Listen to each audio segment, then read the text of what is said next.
कहते हैं दिल्ली का रास्ता उत्तर प्रदेश होकर जाता है। 80 लोकसभा सीट वाले प्रदेश में राजधानी लखनऊ की सीट महत्वपूर्ण सीट मानी जाती है, क्योंकि बात की जाए 1991 से अब तक यहाँ पर भारतीय जनता पार्टी की जो राज है वो रहा है। देखिए, यहाँ से पूर्व प्रधानमंत्री अटल बिहारी वाजपेयी भी 5 बार से सांसद जो है वो रहे हैं। और इसी के साथ साथ देखिए 2024 चुनाव की बात की जाए तो रक्षा मंत्री राजनाथ सिंह भारतीय जनता पार्टी की ओर से चुनाव लड़ने वाले हैं। और इसी के साथ साथ समाजवादी पार्टी की अगर बात की जाए तो रविदास मल्होत्रा को कमान दी गई है। देखिए, जिस तरीके से 2019 में सरकार ने कई वादे किए थे, जिनमें कुछ पूरे किए और कुछ नहीं पूरे हो सके, लेकिन इन तमाम मुद्दों को लेकर 2024 में कौन से मुद्दे हावी रहने वाले, इन तमाम सवालों के जवाब जानने के लिए इस वक्त हम लखनऊ के हजरतगंज पहुंचे हैं और यहाँ पर चाय की टपरी पर हम मौजूद हैं। तमाम लोग यहाँ पर बैठे हुए हैं, इनसे बातचीत कर लेते हैं और आखिर जानते हैं 2024 में कौन से ऐसे मुद्दे हैं जिन पर जनता वोट करेगी। ये बताइए, चुनावी तारीखों का ऐलान हो चुका है, तीसरे चरण में चुनाव होने हैं राजधानी लखनऊ में। कौन से ऐसे मुद्दे हैं जो इस बार हावी रहने वाले हैं, क्या मन में है, किसको ध्यान में रख के वोटिंग करेंगे? देखिए, बीजेपी का एक नारा है 400 पार।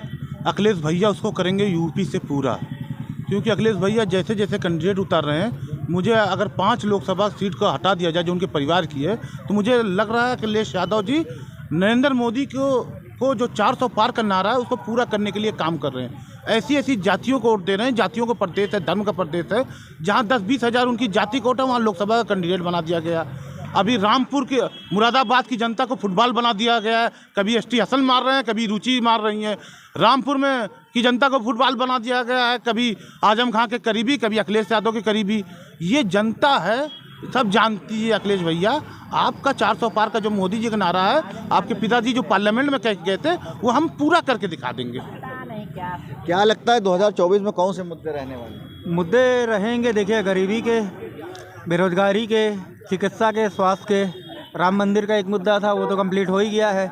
सरकार जो बेवकूफ़ बना रही थी कि हमने बनवाया है, ऑर्डर तो सुप्रीम कोर्ट का था। और जो मंदिर बना, राम मंदिर ट्रस्ट के थ्रू बना है, सरकार का तो उसमें हस्तक्षेप कहीं है नहीं, लेकिन उसको बनाने के चक्कर में थे, इसकी वजह से सीएए लागू किया था, तो उससे भी कोई इफेक्ट पड़ा नहीं है। तो अगर जनता समझदार है और अपने जैसे मेरी उम्र तो निकल गई, मैं सरकारी फॉर्म तो नहीं भर सकता हूँ, लेकिन मैं अगर अपने बच्चे के भविष्य के लिए सोचूं तो मैं बीजेपी को वोट तो बिल्कुल। आप क्या चाह रहे हैं सरकार से? सरकार, देखिए, सरकार कोई भी हो, हमें रोजगार दे दे, चिकित्सा दे दे, स्वास्थ्य दे दे, और मेरे बच्चों को आगे शिक्षा और रोजगार दे दे। 2 चीज़ मुद्दा है सबसे बेस्ट, शिक्षा और रोजगार। क्योंकि जब शिक्षा मजबूत होगी तो बच्चा खुद में मजबूत हो जाएगा रोजगार के लिए। तो सबसे बड़ी चीज़ ये है कि हमें शिक्षा की सबसे ज़्यादा ज़रूरत है। जो यूपी में 33% क्या कहते हैं लिटरेसी रेट है यूपी में। आप साउथ में चले जाइए, साउथ में 99% लिटरेसी रेट है। वहाँ आज तक भाजपा आई नहीं है, आज तक इतिहास उठा के देख लीजिए। क्यों? क्योंकि वहाँ पढ़े लिखे लोग हैं। यहाँ इलिटरेट पर्सन रहते हैं तो भाजपा का समर्थन करते हैं। क्यों? सिर्फ मंदिर मस्जिद के नाम पे ही वोट बैंक यूज़ करते हैं। ये बताइए, बीते 2 कार्यकाल सरकार के किस तरीके से देखते हैं? क्या लगता है जो वादे किए गए थे वो पूरे किए गए, क्या कुछ कमी रह गई है? देखिए, वादे जो किए गए थे उसी पर भारतीय जनता पार्टी लड़ रही है। भारतीय जनता पार्टी का वादा था कि शिक्षा, रोजगार, चिकित्सा पर तो किसी ने वोट किया नहीं था। वोट तो किया था हिंदुत्व नरेंद्र मोदी के नाम पर। तो जब हिंदुत्व नरेंद्र मोदी के नाम पर वोट किया था तो लोगों की, हमको लगता है, कोई अपेक्षा ही नहीं थी। तो जब अपेक्षा ही नहीं थी तो उसकी बात करना बेईमानी होता है। लेकिन एक 5 पंचवर्षीय 14 से 19 में उन्होंने कहा हिंदुत्व के नाम पर आए। दोबारा उन्होंने कहा कि साहब हम आप 5 साल में कुछ नहीं कर सकते, कुछ और समय दीजिए। फिर जनता ने 5 साल और दिया भी के नाम पर, तो उसका कोई बेनिफिशियरी तो हुआ नहीं। मैं आपके माध्यम से एक छोटी सी बात करना चाहता हूँ नौजवानों के लिए शिक्षा के बारे में। उत्तर प्रदेश में 2022 और 23 का किसी बच्चे की स्कॉलरशिप नहीं आई, लैप्स हो गई उसकी बजट, और इस मार्च में भी लैप्स होना है। अभी इनसे कहा गया है कि 60% से कम जो बच्चे हैं उनको नहीं दिया जाएगा, 60% से ऊपर वालों को दिया जाएगा, और स्कूल इसका डेटा भेजेंगे। जब आपके समाज कल्याण विभाग के पास फार्म है पूरा, तो डेटा भी है। 6000 फार्म को 60% के चक्कर में लखनऊ यूनिवर्सिटी ने नहीं भेजा। हो सकता है इस तरीके से और भी ख्वाजा मोइनुद्दीन यूनिवर्सिटी भी हो सकती है, मेडिकल यूनिवर्सिटी भी हो सकती है। मैं तो केवल लखनऊ यूनिवर्सिटी की बात कर रहा हूँ। तो इस साल का लैप्स हो जाएगा 31 तारीख को, बच्चों को कहाँ मिलेगा? दूसरी बात, मैं आपके माध्यम से बहुत असली बात बताना चाहता हूँ कि वोट को प्रभावित करने के लिए लखनऊ के खुनकुंजी गर्ल्स डिग्री कॉलेज में नगर निगम द्वारा उसके गेट सील कर दिए गए हैं। 8 अप्रैल लास्ट डेट है फॉर्म भरने का। दिनेश शर्मा 10 दिन पहले, चुनाव से 2 दिन पहले जा करके बीकॉम के संकाय का उद्घाटन करके आते हैं और 2-3 दिन बाद वहाँ पर जा करके ताला लगा दिया जाता है, लॉक लगा दिया जाता है। बच्चे विद्यालय में जा नहीं पा रहे हैं। खुनकुंजी ज्वेलर्स वाले उसके मालिक हैं प्रबंधन में, वो कुछ करते नहीं, प्रिंसिपल कुछ कर नहीं रही हैं। तो ये महत्वपूर्ण है कि जहाँ पर 1700-1800 बच्चे एक कॉलेज में पढ़ते हैं, उन पर दबाव डाला जा रहा है कि किसी तरीके से भाजपा को आप वोट दीजिए और नहीं तो ये इसका हम बंद कर देंगे और खुनकुंजी कॉलेज को सील कर दिया गया। वो बच्चे कैसे फार्म भरेंगे, कैसे पढ़ेंगे, क्या फांद करके जाएंगे। तो आपके माध्यम से मैं कहना चाहता हूँ चुनाव आयोग इस पर संज्ञान ले और उस ताले को खुलवावे और जिन लोगों ने किया चुनाव। क्या कहेंगे, क्या लगता है कौन से मुद्दे इस बार हावी रहने वाले हैं? शिक्षा, रोजगार, स्वास्थ्य, नौकरियां, महंगाई, सुरक्षा, यही मुद्दे हैं। मगर इनके लिए मुद्दे हैं हिंदू मुस्लिम, जिन्ना पाकिस्तान या बंटवारे की राजनीति। 2013 में किसान मुसलमानों और हिंदू मुसलमानों को लड़ा के आए। 1942 जवानों का कातिल आज देश के पटल पर बैठा हुआ है और वो आज भी यही चाह रहा है कि जवानों और किसानों के बीच में 150 इधर मर जाए, 150 इधर मर जाए, ताकि हमारी सत्ता बनी रहे। बीते 2 कार्यकाल कैसे देख रहे हैं? क्या लगता है जो वादे किए गए थे वो पूरे हो गए? हाँ, ये देख लीजिए आपने जो वायदे 15 लाख 2 करोड़ नौकरियां, उसके अलावा जो वायदे, मगर जो भड़काने वाले वायदे हैं वो आप समझ लीजिए। UCC यानी कि अनलिमिटेड चुनावी चूरन, CAA यानी कि चुनाव आला रे आला, NRC यानी कि नफरती रजिस्ट्रेशन सेंटर। इन्होंने सिर्फ और सिर्फ रजिस्ट्रेशन सेंटर, इन्होंने सिर्फ और सिर्फ नफरत बांटी है देश में। ये इसी आधार पर सत्ता पे आना चाहते हैं। ये मुद्दों पे बात नहीं, मुर्दों पे बात करते हैं। ये पिछली सरकारों को करते हैं कि उन्होंने क्या किया। बीजेपी तो कह रही है इस बार 400 पार और उत्तर प्रदेश में 80 लोकसभा सीटें हम जीत रहे हैं। भाई 400 पार आपको अंधभक्तों को बताया नहीं ना, 400 का पार क्या है। 100 का पेट्रोल 400 पार, 100 का डीजल 400 पार, 100 का रिफाइंड 400 पार, 100 का तेल 400 पार। ये है मोदी की गारंटी। और 1000 का सिलेंडर 2024 में अगर ये सत्ता में आ जाता है, 1 सेकंड दीजिएगा तो ये 4000 का बिकेगा। एक लाइन आखिरी बोलने जा रहा हूँ। 4 जून को देश की जनता को अपने पक्ष में चुनाव करना पड़ेगा, नहीं तो 2 जून की रोटी के लिए जनता दर दर भटकेगी। ये ध्यान कर लीजिए। तो 4 जून को मैं देश की जनता से कहना चाहता हूँ, अपने पक्ष में वोट करिए, ना कि ऐसा ना हो कि 2 जून की रोटी कमाना आपके लिए दुश्वार हो जाए। देखिए, शिक्षा, रोजगार, तमाम ऐसे मुद्दे हैं जिसको लेकर जनता इस बार वोट करेगी। हमारे साथ कुछ और लोग हैं, इनसे बात कर लेते हैं। ये बताइए क्या मुद्दे इस बार रहने वाले हैं 2024 के चुनाव? देखिए, मेन मुद्दा है बेरोजगारी सबसे पहले। और मैं ये पिछली बार में मैं कह चुका हूँ। देखिए, सरकारें आएंगी, बनेंगी कोई भी, मगर जब 10 साल से 15 साल हो गए, कोई जितने सफाई से लेके चपरासी से लेके बाबू क्लर्क तक, इन्होंने जो भी सरकारें आई ये नौकरियां बंद कर दिया और हर विभाग में रिक्त पद खाली पड़े हैं और डाटा बनता है मगर भर्ती नहीं हो रही है, मेन है।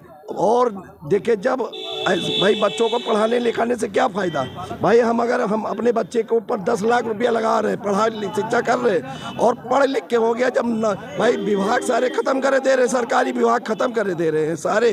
कोई भी गवर्नमेंट आ रही, पॉलिसी ये गवर्नमेंट की ये जो है इसको बंद करना पड़ेगा। कोई भी गवर्नमेंट आए, ये जो पॉलिसी है कि सारे विभागों को ख़त्म करे दे रहे हैं। तो ये सबसे पहले जैसे मिल हैं या कारखाने हैं या जितने हैं जो ये बंद हैं, इनको खोलिए, जिससे नौजवान जो हमारे बच्चे हैं ये पढ़े लिखे हैं या जिस योग हैं तो कम से कम उनको रोज़गार मिले।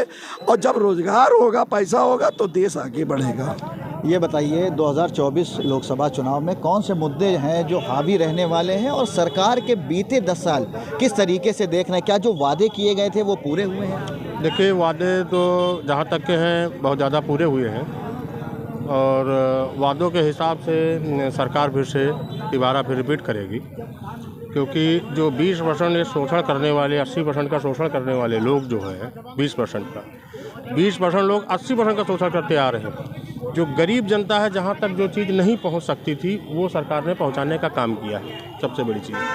रह गई अभी भाई साहब कह रहे थे नौकरशाही और ये रिक्त पद और फलान नमाज जो बता रहे थे, देखिए और देशों में देखिए सब सारे लोग जो है सब प्राइवेट काम कर रहे हैं। प्राइवेट में ये तो है कि झाड़ू लगा रहे हैं, 3 टाइम झाड़ू लगा रहे हैं ना प्राइवेट में। यही सरकारी हो जाएगा तो कुर्सी तोड़ेंगे, नेतागिरी करेंगे, कहीं नहीं जाएंगे लगाने के लिए। यहाँ देख रहे हैं ना सफाई हो रही है, ये चीज़ तो सरकार का है ना पूरे। रह गया फैक्ट्री, अभी भाई साहब ने फैक्ट्री की बात किया, इस सरकार ने तमाम फैक्ट्रियाँ चालू किया, जैसे गन्ने की फैक्ट्रियाँ चालू किया। इससे पूर्व में जो सरकारें रहीं 16 मिल जो है मायावती गवर्नमेंट में बेची गई, बसपा सरकार में, सपा सरकार में मुलायम सिंह ने चलती मिलों को बेच दिया। वो हमारे बुढ़वाल वैसे पड़ी हुई है, देख लीजिए, अभी उसमें से सामान भी नहीं हटा है। जो है जरवल रोड, हमारे यहाँ जरवल रोड में जो है हमारे ज़िले में 4-4, 5-5 फैक्ट्रियाँ होती थी। आज की डेट में है फैक्ट्रियाँ, ऐसा नहीं है, लेकिन सब प्राइवेट हो गई। पार्ले जी प्राइवेट, ये प्राइवेट, नानपारा एक बची है वो भी सरकारी कब थी दादा? अरे मैं आज पार्ले जी सरकारी कब थी? प्राइवेट तो पहले से थी। अब इन्होंने बोला कि प्राइवेट करने से फायदा हो रहा है। एक मिनट दादा, काउंटर किया हूँ, 1 मिनट। देखिए, बात करिए क्या कहते हैं देश के मुद्दों पे कि प्राइवेट कंपनी कौन सी जो भारत सरकार ने खोली, भारत सरकार ने जो खोली उसका प्राइवेटेशन क्यों? अब जैसे हमारे फादर थे डिफेंस में, ठीक है, इस समय जो रेशियो चल रहा है 51-49 का चल रहा है। ऑर्डिनेंस फैक्ट्री का नाम इक्विपमेंट फैक्ट्री हो गया प्राइवेट लिमिटेड। आप सर्वे करते होंगे, एक बार चले जाइएगा कानपुर में। पूरे हिंदुस्तान में सबसे ज़्यादा ऑर्डिनेंस फैक्ट्री अगर कहीं है तो कानपुर में है। 5 फैक्ट्रियाँ हैं, 5 फैक्ट्रियों को इनको नाम नहीं मालूम होगा, लेकिन ये बात करेंगे। बिल्कुल, हाँ, बिल्कुल बताएंगे आपको।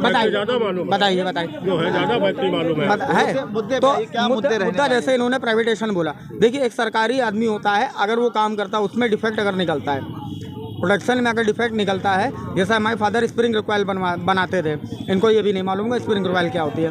स्प्रिंग रिकॉइल और रिटेनर बनाते थे, अगर उसमें कोई फॉल्ट निकलता है या सरहद पे कोई दिक्कत हो जाती है बॉर्डर पे, तो क्या कहते हैं वो जाता है क्यूसी सेक्शन में, क्यूसी सेक्शन में पास होता है, क्यूसी सेक्शन में पास होता है। अगर उस समय कोई डिफेक्ट निकल आए, किसी वजह से अगर कोई हादसा हो जाए, तो उस बेस पे जितने सारी सुन तो लीजिए, हम प्राइवेट और इसका सरकारी का डिफिनेशन बता रहे हैं। उस समय क्या होता है कि आपका जितना भी फंड है वो ब्लॉक हो जाएगा, आपका रिटायरमेंट का पैसा ब्लॉक हो जाएगा, आपके ऊपर क्या कहते हैं कोर्ट कार्रवाई हो जाएगी। प्राइवेट आदमी के ऊपर ऐसा कुछ हो सकता है?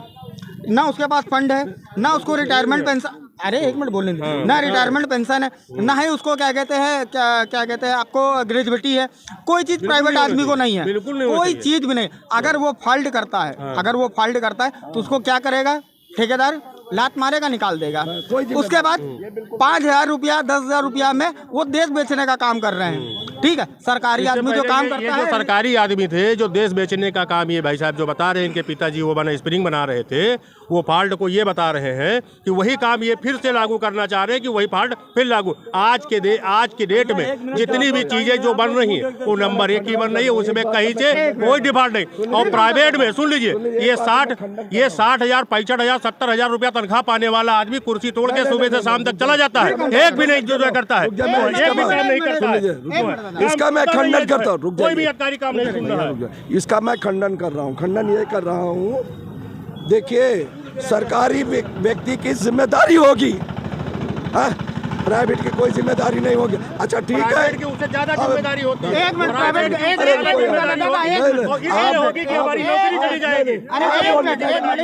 मैं बोल रहा हूँ, देखिए आप बोल रहे थे प्राइवेट की कोई जिम्मेदारी नहीं होगी। अच्छा ठीक है, उससे ज्यादा जिम्मेदारी होती है। एक मिनट, प्राइवेट